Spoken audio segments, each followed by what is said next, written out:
Okay, next day, today is the 15th of September, and it's 2011, and just a quick note, I tried to download videotape number 7, and it's too long for YouTube, so I have to figure out how to fix that, but the rest of them are downloaded.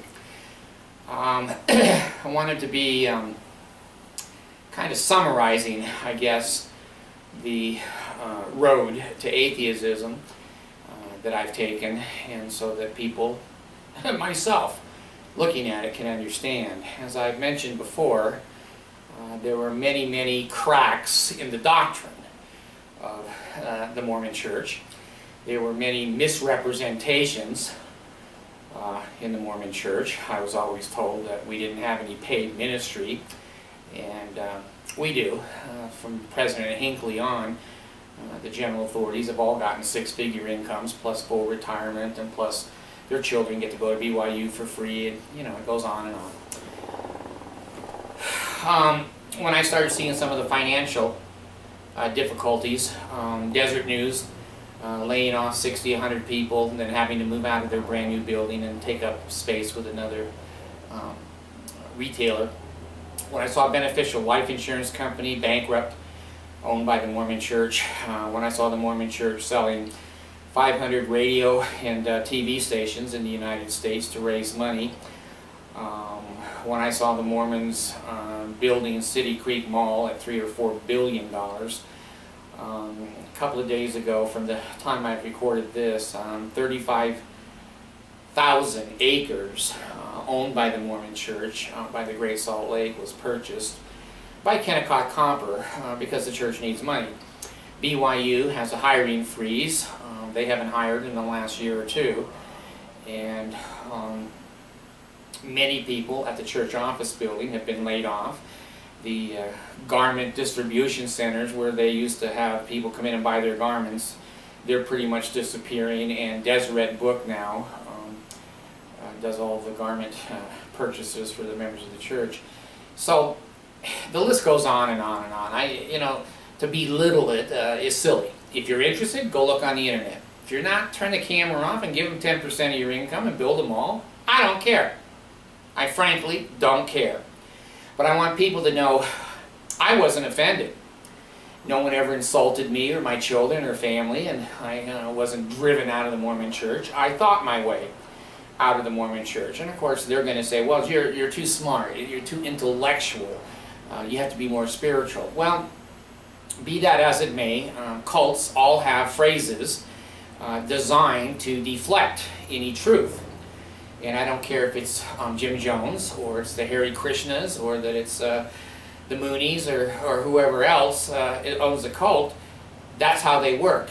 They're a closed community. You're not allowed to look at outside radio and TV and contact your family, just as missionaries are not allowed to do that. That's what the missionary program is all about. It's a cult indoctrination par excellence, that those men and women come back from a closed community and society, have no idea what's going on in the world, and just basically bow their heads and say yes.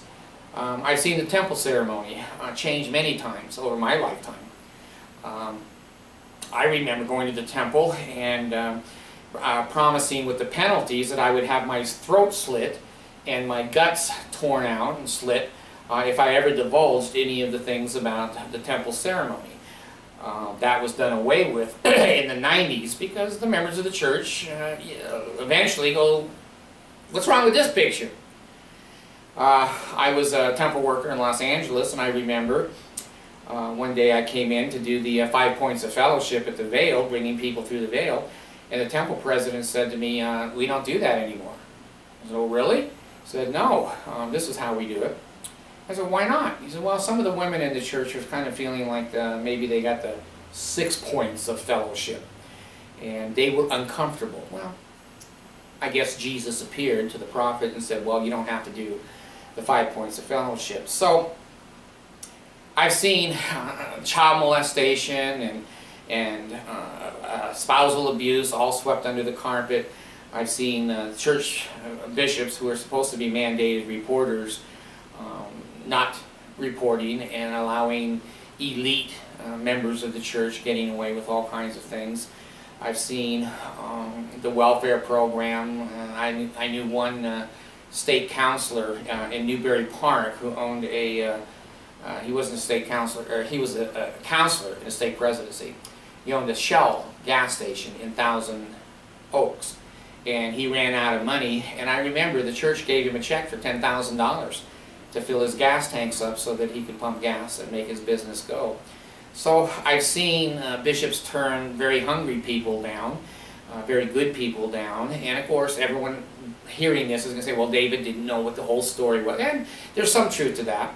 But when you see a pattern and you see a correlation moving in a certain direction, you don't have to know every individual detail. All you have to do is look at the pattern and realize the Church of Jesus Christ of Latter-day Saints is running out of money. There's many people, there's almost 200,000 as of the writing of this video, a year that resign. They're not excommunicated. They resign. They've read on the internet what is going on, and they just don't want to have their names put on those malls and fancy buildings. And so the newspaper kingdom of the Mormon Church is basically on its face. It started with the destruction of the Nauvoo Expositor, and now it's coming down to the demise of the Desert News. Channel 5 in Salt Lake City area now is not the #1 TV watched station, it's channel #2. So the church is slipping and slipping and slipping. The general authorities continue to get their six-figure incomes, and they're not too worried about that, but there's many stakes that have been combined, several missions that have been shut down, and several wards that have been combined because there's not enough members sitting in the audience. It makes it look like the church is shrinking, so they push two wards together, and now it looks like everybody is coming into the church.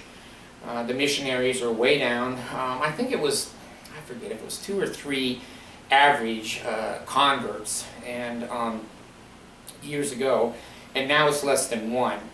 And there's a lot of countries, China and others, that have thrown the missionaries out. I know that England has told the missionaries to quit proselyting on their buses, or they're going to kick the missionaries out of there.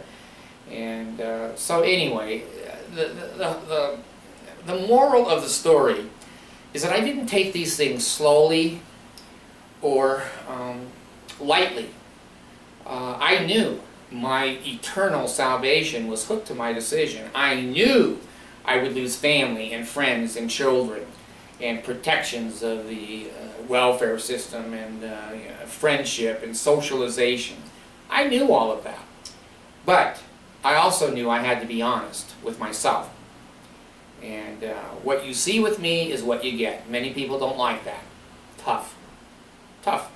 It's my life. I can live it the way that I want to live it. I have. I'm happy.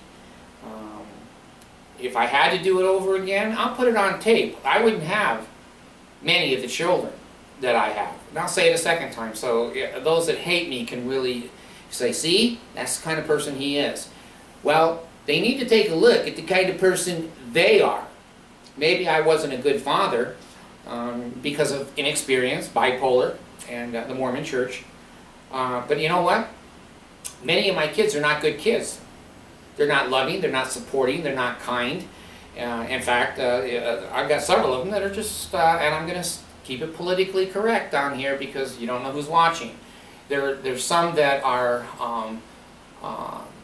rude, crude, mean, and uneducated, and you know, that makes me a bad father because I guess I caused them to be born. But be that as it may, I finally, after I left the LDS Church, I stayed a Christian for maybe a year or two, believing in Jesus and His many miracles and the Son of God and no Father and you know, all of the fantasies of the Bible. And then it began to line up with the fantasies of the Book of Mormon. Joseph Smith writing that there were horses here and there was barley and grain and iron or steel and, you know, several things that didn't exist here. We've never found one sword. We've never found one shield of the millions of men who were in battle that died here in the Americas. And now the genes are showing that the Indians are not an ancestral part of the old world and Jerusalem. So Laman and Lemuel and you know, Nephi and Lehi, they were Jews. So it used to be, the church said, that the American Indians were a remnant of those people. It's not true. It's not true.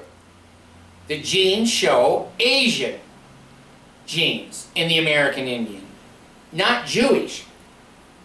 So unless you're O.J. Simpson's jury, maybe you can still believe that Joseph Smith was right and the Book of Mormon is true.